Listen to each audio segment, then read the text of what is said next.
வணக்கம் நண்பர்களே, நான் Manikandan. This is Mani's travels with hope. இது மாதிரி தொடர்ந்து பல வீடியோக்கள் வரப்போது. அதுக்கு நீங்கள் செய்ய வேண்டியது எல்லாம் நம்ம சேனலை சப்ஸ்கிரைப் பண்ணி ஆதரவு கொடுக்க வேண்டியது மட்டும்தான். இன்றைக்கி இந்த வீடியோவில் நம்ம பார்க்கக்கூடிய விஷயம் என்ன அப்படின்னா, மதுரை அப்படிங்கிறது ஒரு முக்கியமான ரயில் நிலையம்.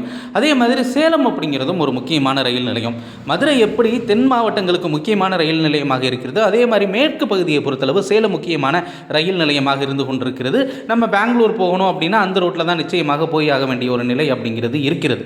ஆனால் மதுரைக்கும் சேலத்திற்கும் டைரெக்டாக தினசரி ட்ரெயின் இருக்கா அப்படின்னு கேட்டால் இருக்குது. ஒன்று தூத்துக்குடியிலிருந்து மைசூர் நோக்கி செல்லக்கூடிய எக்ஸ்பிரஸ் ரயில், இன்னொன்று நாகர்கோவிலிருந்து எஸ்எம்பிடி பெங்களூர் வரைக்கும் செல்லக்கூடிய எக்ஸ்பிரஸ் ரயில். இரண்டுமே இரவு நேரங்களில் செல்லக்கூடிய ரயில்கள். இதில் அங்கு இருந்து வரும்போது, அதாவது தூத்துக்குடி நாகர்கோவிலிருந்து வரும்போதே கூட்டம் அப்படிங்கிறது அதிக அளவில் இருக்கும்.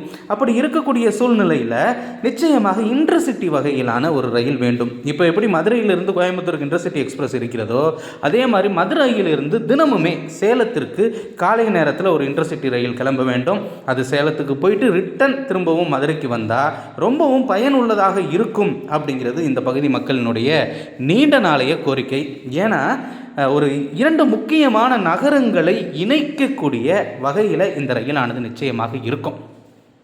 மதுரை அங்கேருந்து நம்ம சேலத்துக்கு தினமும் போகணும் அப்படின்னா ஏதாவது ஒரு நாளில் ஏதாவது ஒரு ட்ரெயினில் போகிற மாதிரி தான் இருக்குது.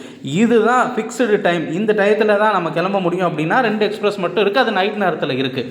ஆனால் பகல் நேரத்தில் போயிட்டு வரணும் அப்படிங்கிறதுக்காக பகல் நேர ரயிலாக மட்டுமே இன்டர்சிட்டி ரயில்கள் பெரும்பாலும் பகல் நேர ரயில்களாகத்தான் இயக்கப்பட்டு கொண்டு இருக்கிறது. தமிழகத்தை பொறுத்தளவு பல்வேறு இன்டர்சிட்டி வகையிலான ரயில்கள் இயங்கி கொண்டிருக்கிறது. விரைவில் மதுரை சேலம் இன்டர்சிட்டி ரயில் இயங்கும் என்கின்ற நம்பிக்கையோடு நாமும் காத்திருப்போம். இந்த வீடியோவில் நான் கொடுத்த தகவல்கள் உங்களுக்கு போதுமானதாகவும் அதே நேரத்தில் பயனுள்ளதாகவும் இருந்திருக்கும் அப்படிங்கிற நம்பிக்கை நிச்சயமாக எனக்கு இருக்கிறது. இது மாதிரி தொடர்ந்து பல ரயில்வே அப்டேட்டுகள் உடனுக்குடன் நம்ம சேனலில் வந்து சேர இருக்கிறது. அதற்கு நீங்கள் செய்ய வேண்டியது எல்லாம் நம்ம சேனலை சப்ஸ்கிரைப் பண்ணி ஆதரவு கொடுக்கறதோடு மட்டும் இல்லாமல் நம்ம கொடுக்கக்கூடிய தகவல்கள் உங்களுக்கு பிடித்திருந்தால் உங்களுடைய நண்பர்களுக்கும் ஷேர் பண்ணுங்கள். அனைவருக்கும் இனிய தமிழ் புத்தாண்டு நல்வாழ்த்துக்கள். அடுத்த வீடியோவில் பார்ப்போம். நன்றி.